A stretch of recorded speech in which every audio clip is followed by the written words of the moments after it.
নমস্কার বন্ধুরা, আজকে যে 2025-এর আইপিএল শুরু হয়েছে কলকাতা নাইট রাইডার্স ভার্সেস ব্যাঙ্গালোরের দিয়ে। ব্যাঙ্গালোর তো শুরুটা খুবই ভালো করেছে, যেন মনে হচ্ছে তারা এই বছরে আইপিএলের ট্রফির ধারে কাছে যেতে পারবে। কিন্তু কলকাতা নাইট রাইডার্স, যে নাইট রাইডার্স চ্যাম্পিয়ন, যেখানে গৌতম গম্ভীরের মতো মেন্টর ছিল, শ্রেয়াস আয়ারের মতো ক্যাপ্টেন ছিল, সেই নাইট বাহিনীকে অজিঙ্ক্য রাহানে, ডোয়েন ব্রাভো কিন্তু এগিয়ে নিয়ে যেতে পারলো না। প্রথম ম্যাচেই তাদের হারের মুখ দেখতে হলো। সেখানে হারের কিছু কিছু কারণ আছে। প্রধান কারণ হলো তারা প্লেইং ইলেভেনটাই ভুল খেলানো হয়েছে। কেন বলছি প্লেইং ইলেভেনটা ভুল খেলানো হয়েছে? কারণ আঙ্গ্রিজ রঘুবংশীর মতো প্লেয়ার পাঁচে খেলতে পারে না। পাঁচে এমন একটা প্লেয়ার চাই যে হার্ড হিটিং করবে। আঙ্গ্রিজ রঘুবংশী কিন্তু টপ অর্ডার ব্যাটসম্যান। এবার আপনারা বলবেন যে টপ অর্ডার ব্যাটসম্যান তো আঙ্গ্রিজ রঘুবংশী, তাহলে ভেঙ্কটেশ আয়ারকে নিচে যেতে হবে বা অজিঙ্ক্য রাহানেকে। মানছি, কিন্তু এটাই তো সব থেকে বড় ভুল। যখন টিম 107 করেছে এক উইকেটে, আমার মনে হতো তখন ভেঙ্কটেশ আয়ারের জায়গায় না এসে ওখানে যদি রিঙ্কু সিং আসতো তাহলে কিন্তু গেমটা ভালো হতো। আরেকটা জিনিস মিস করেছে, সেটা হলো সুনীল নারায়ণকে পাওয়ার প্লেতে বল না করিয়ে। সুনীল নারায়ণ কিন্তু বিরাট কোহলির এগেনস্টে খুবই ভালো বল করে, আর বিরাট কোহলি উইকেটটা যদি ফেলে দিত তাহলে কিন্তু ব্যাঙ্গালোর অনেকটা ব্যাকফুটে যেত। এই কিছু কিছু ট্রিক্স মিস করে গেছে। প্রথম ম্যাচ ইডেন গার্ডেন্সের ক্যাপ্টেন প্রথম করছে অজিঙ্ক্য রাহানে, হয়তো পরবর্তী যে আরও 5টা ম্যাচ থাকবে হয়তো বেটার করবে। কিন্তু কলকাতা নাইট রাইডার্স কিন্তু খাতা কলমে খুবই ভালো টিম। এই টিম কিন্তু খুব সহজে হাল ছেড়ে দিলে হবে না, কারণ 100 রানে এক উইকেট, তারপর 175-এ 20 ওভার শেষে গিয়ে রানটা শেষ হয়ে যাবে, এটা কিন্তু কেউ ভাবেনি। ট্রিপল আর চললো না। রমনদীপ, রিঙ্কু, রাসেল, হয়তো তাদের মধ্যে একটা প্লেয়ার খেললে হয়তো 200-র ওপরে যেত আর গেমটা ভালো হতো। স্পেন্সার জনসনকে কিন্তু বেটার বল করতে হবে, কারণ মিচেল স্টার্ক মার খেলেও তার কিন্তু ইম্প্যাক্ট ছিল একটা দুটো উইকেট। তো আমার মনে হয় যে মিচেল স্টার্কের জায়গায় স্পেন্সার জনসন এসছে, তাকে বসিয়ে আর্নিক নকিয়াকে খেলানো দরকার। আর্নিক নকিয়া কিন্তু ইন্টারন্যাশনাল একটা এক্সপিরিয়েন্স বোলার। স্পেন্সার জনসন কিন্তু সবে মাত্র অস্ট্রেলিয়ার হয়ে খেলছে। তো লেফট আর্মের বিরুদ্ধে গিয়ে লেফট আর্মের হয়ে খেলানোটা, যে সে লেফট আর্ম বল করে তাকেই যে খেলাবো এরকম নয়। রাইট হ্যান্ডে কিন্তু আর্নিক নকিয়া পেস যেমন আছে, কোয়ালিটিও তেমন ভালো, আর সাউথ আফ্রিকান ইন্টারন্যাশনাল প্লেয়ার, খুবই এক্সপিরিয়েন্স।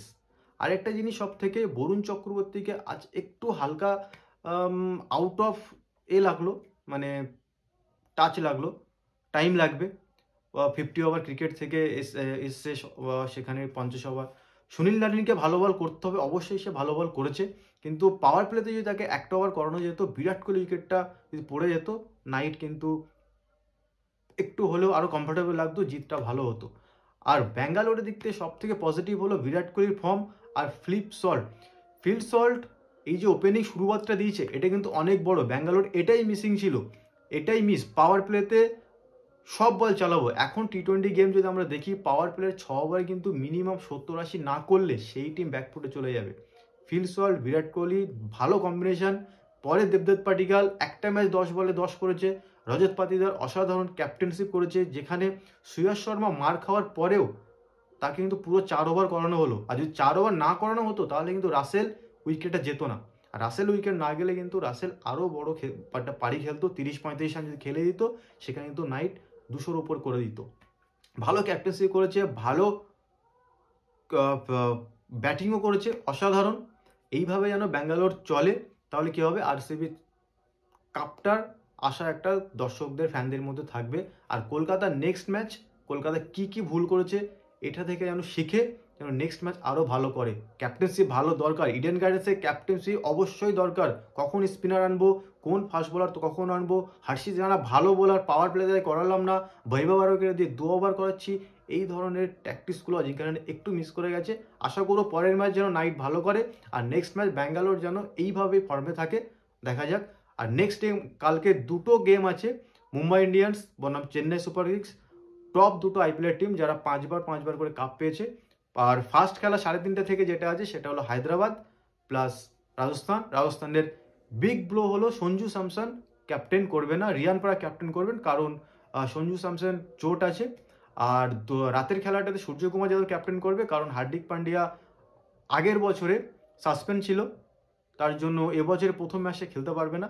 এই কারণে দুটো টিমেরই ক্যাপ্টেন প্রথম ম্যাচ দেখা যাবে না। আর হায়দ্রাবাদের তো বলারই নেই টি20 ক্রিকেট কীভাবে খেলতে হয়, হায়দ্রাবাদ আগের বছর দেখিয়েছে।